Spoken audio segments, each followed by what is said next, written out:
Já imaginou estar numa situação sem saída? Correntes, guardas por toda parte e uma porta de ferro trancada? Essa era a realidade de Pedro.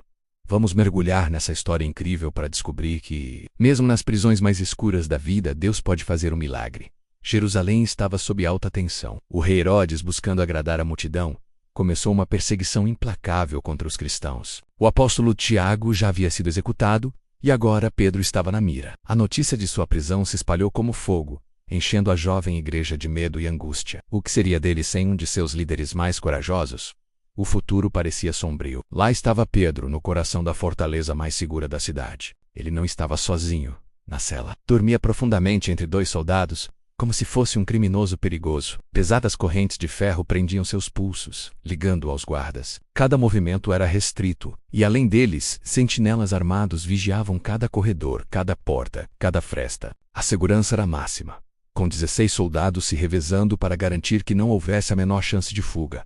Humanamente falando, a esperança era zero. A porta de ferro maciça que os separava do mundo exterior era o símbolo final de sua sentença. Mas enquanto Herodes confiava em seus muros e em seus homens, a igreja tinha uma arma muito mais poderosa: a oração. Em uma casa simples, longe dos olhos do rei, um grupo de irmãos e irmãs se reuniu.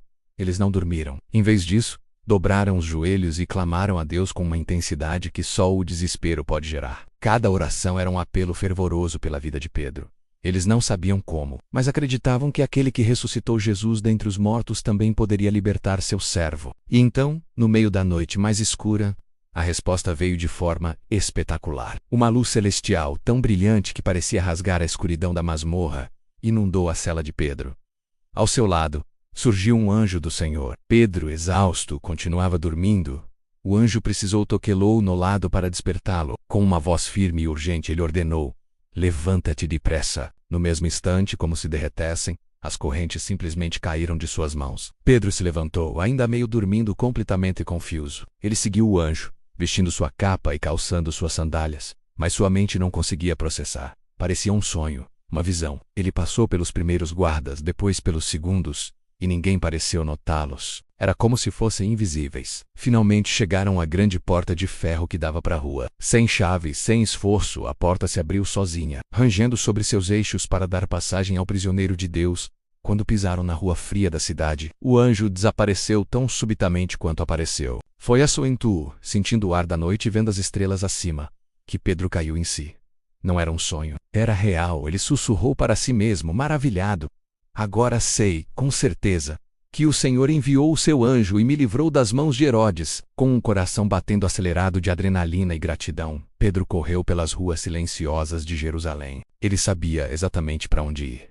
A casa de Maria, mãe de João Marcos, onde a igreja estava orando. Ao chegar, ele bateu na porta do pátio. Uma jovem serva chamada Rode ouviu a batida e foi ver quem era. Ao reconhecer a voz de Pedro, ela ficou tão chocada e feliz que, em vez de abrir a porta, correu de volta para dentro, gritando: "É Pedro! Ele está lá fora!" A reação dos outros foi de pura incredulidade. "Você tá louca?"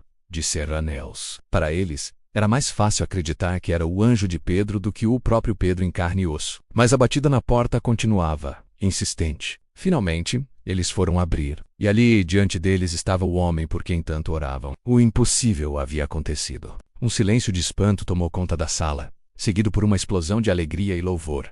A oração deles não apenas foi ouvida, foi respondida de uma maneira que ninguém poderia ter imaginado. Pedro, com um gesto, pediu silêncio e contou a todos como o Senhor o havia libertado milagrosamente. Essa história nos ensina algo poderoso: não existem portas que Deus não possa abrir. Talvez você se sinta preso hoje por correntes de medo, ansiedade, doença ou qualquer outra dificuldade que pareça intransponível. Lembre-se de Pedro quando o povo de Deus ora.